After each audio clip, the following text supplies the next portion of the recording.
Hi guys, this is Mr. Ross here coming at you with another video after not being online for a while. It's been pretty rough. Anyway, in this video, I want to give you some exam tips. This is because this is something that my students worry about a lot.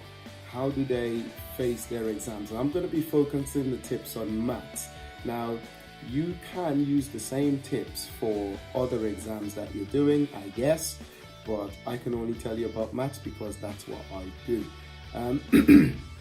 No special effects on the videos today. It is just straightforward from my iPad, me giving you some ideas on things that you can work on. So exam tips.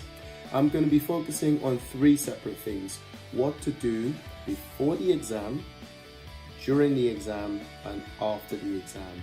And so there are various things that you can do, and it's pretty straightforward. Now, I should point out that this wouldn't necessarily work for everybody.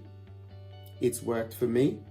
It's worked for some of my students. And so I'm just sharing it with you so that you can try to see if it will work for you. In the end, you don't really have anything to lose. So here we go. Now, before the exam. Well, before the exam, there's a few things that you need to be mindful of. First of all, be conscious of how you're feeling. Depending on if it's an important, well, all exams are important, but particularly for maths, you know, a lot of people have a phobia towards maths, so you find that you'll start getting a bit tensed up, and so be conscious about how you're feeling. If you think that you're feeling a bit wound up, that would be a good time to stop, remain calm. Like, think about something happy, something that made you laugh, maybe a joke or something like that, but you must calm yourself down. And be confident. Be confident because you're not going into that exam as a complete blank slate. There's at least one thing you know. And if that's the one thing you know, you do that one thing to the best of your ability. Okay? So that's the first thing I will say. Just be calm. There will be crammers. These crammers will be your friends.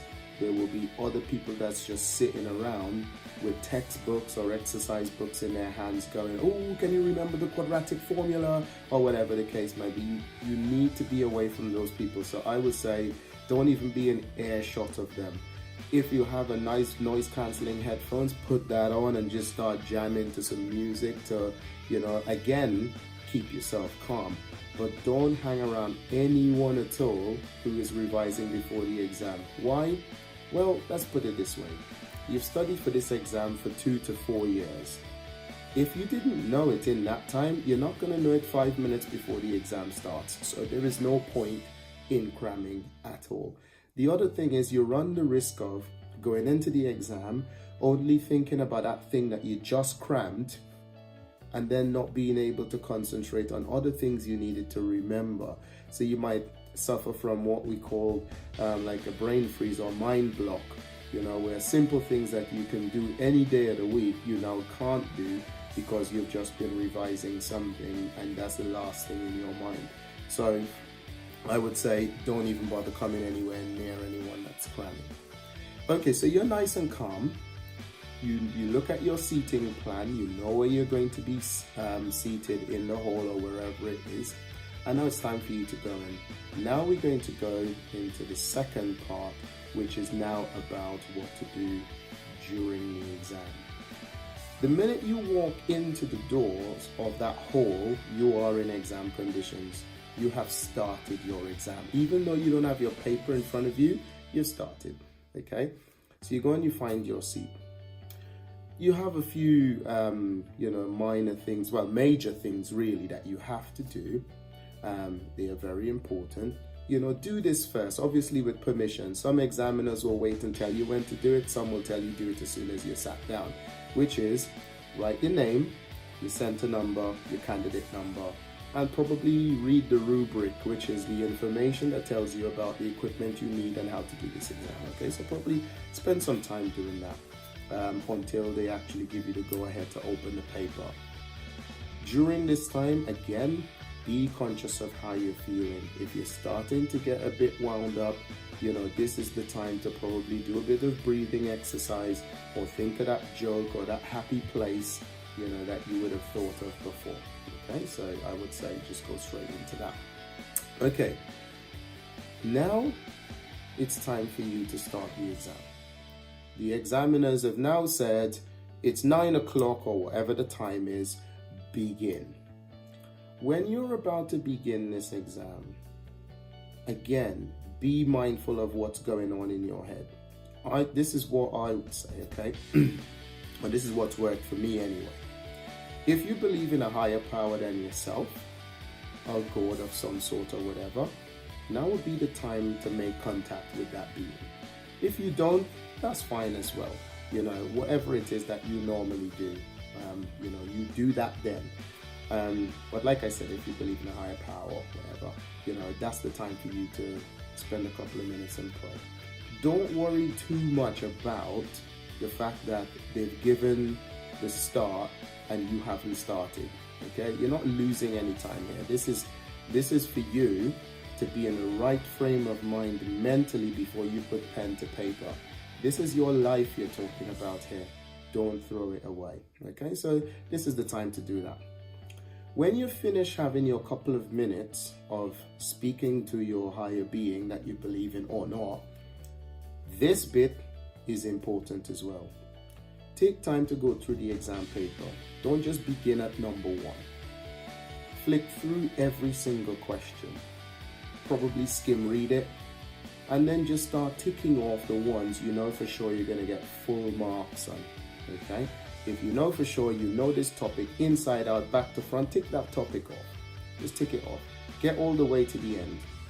Now, you might say, well, how do I know I can get full marks on that question? Well, some of them you'll know through various things. Like, for example, it might be a specific topic. Like the minute you saw that simultaneous equations, you know for sure I can do that all day long with my eyes closed.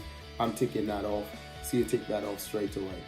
Or that circle theorem question, you can clearly recognize. Some questions you know from a diagram or the way it's been laid out what topic it is. Some of them you can identify through some information. So you start reading the question and then you see the word says find the bearing of this from that. You know straight away that's a bearing question. Okay, see that might be a topic you're good at. Tick that off. Okay. So you might find that out of, 25 questions, you might have 15 questions that you are absolutely certain that you're going to cream. Get your marks, you're good to go. Now that you've done that, don't worry too much about the ones you haven't ticked off, and I do mean it, don't worry about it. Now, go back to the beginning and only do those questions you've ticked off. So, you know for sure you're going to get your full marks. This is now, 10 minutes into the exam since the examiner said start? You've only lost 10 minutes and you haven't really lost it because what you've done is use that 10 minutes to guarantee the marks you know for sure you will get. So you make sure now that you go through and do those questions first. Do them from top to bottom because you know you are highly skilled in those questions. Just get them done. When you've finished doing them, take a few minutes to then go over those questions. Make sure that you've done them right. Even though you're very confident, just have another look through. Now those are guaranteed marks. You've already got those. Now you've got some time left, and trust me, you will have a lot of time left. And the reason why is because those questions you were confident in, you weren't faffing about with it. You just went straight for it and you did it. Okay, you've got some time left. Use that time now to gain as many marks as possible from the questions you couldn't do. Let's give an example. There is a question where you have to draw a graph, but the first part of the question is filling out the table for 2 marks. All day long, you know you can substitute your x coordinates in there to then generate those y coordinates. That's worth 2 marks. If that's all you can do that. If you can't draw a graph, then fine, you've lost 2 or 3 marks, or maybe even more because you couldn't answer questions relating to the graph. But if there is at least one thing you can do, just do it.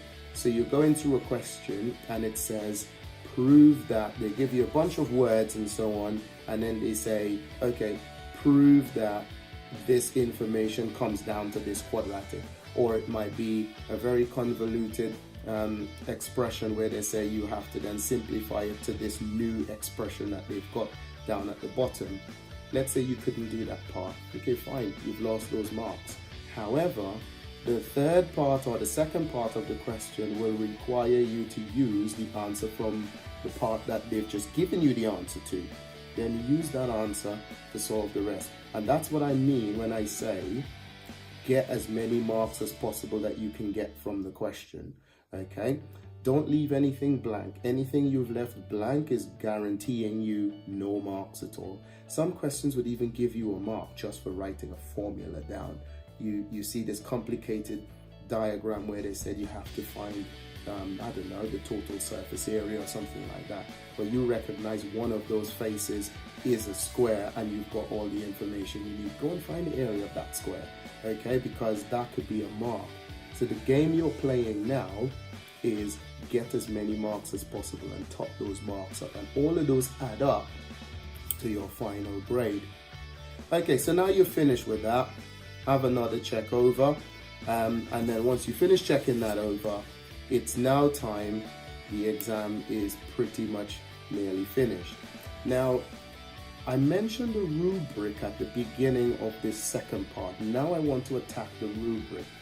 The rubric tells you specifically what equipment you need for this exam. For maths, a black ink pen, ballpoint pen, please, not those ink pens that goes through the paper. Black ink, ballpoint, make sure you have one. Make sure you have three, because one, you know your luck, one will die on you on the day and then you're stuck, okay? A couple of pencils well sharpened and so on. So a couple of things about the exam paper now. Anything you're writing, do it in your black ink pen. Anything that you're drawing must be done with a pencil. That is all graphs, all bearings, all that sort of stuff. Do it with the pencil, please. Okay? If there's a graph and it's a straight line graph, use a ruler. Do not freewheel it with your sort of free-handed. Don't do that at all. Use the ruler. If it's a curve, do not use a ruler. That one you must take your time to form that curve. So these are little things. You also have a box around the questions, and you have specifics instruction that says do not write outside of this box. If you find that you've got so much working out that you're running out of space, hand up in the air, can I please have a piece of paper? And then you put the extra working out on that piece of paper, clearly labeling it. This is question 10A or whatever the case might be, and you put the extra working out, but don't go outside of that box. All right, cool, so that's done. Now we finish off this video. This is after the exam. This is really short, this bit after the exam. And it's simply stay away from those people again who are now sitting down and discussing the exam. They will frustrate the life out of you, okay? These are the people who are gonna go, do you guys remember question 10? It had this thing, and then I did this and this and this and this, and then my answer was 60. And then you're thinking, I did that question and I didn't get 60. They could be wrong, but you're sitting there thinking now, frustrating yourself, going, I didn't get 60, maybe I got that wrong. And then you start getting a little bit upset and so on. Stay away from those people, because one, they could be wrong, and two, the exam is finished. There's nothing you can do to change that. So why worry about it? Just wait for results day. And if it's a bad day, you have another chance to do it again. But for now, you don't want to be near those people. Stay as far away from those people as possible. So those are my exam tips. That's what made me successful when I did my exams. I found them very useful, and I'm passing them on to you. Again, it's not for everybody, but if you do quite like it, if it works for you, then it will work really, really well. The reason why I give you these tips is because a lot of people go into the exam, they make these common mistakes. They start, and sometimes even in the exams, they start at question 1, realize that they can't do question 3, spend 5 minutes on a question that could be done in 1 minute, and then that's time wasted. Then you get to the end of, not even get to the end, you get to, I don't know, 3/4 of the paper and you realize that you're nearly out of time. This is why I give these tips, because you've lost the opportunity to do questions you would have excelled at because you wasted time on questions that you couldn't have done anyway. Okay, so think about it, have a go. If it works for you, great. However, if this works for you, if this is a good video, you think you like it, give it a thumbs up, just so that we know that it worked out for you. If you didn't like it, that's all right. We can live with that. Like I said, it's not for everybody, but it's exam season now, and you probably be using this for time to come. But have a really good exam time. I hope this video was helpful to you.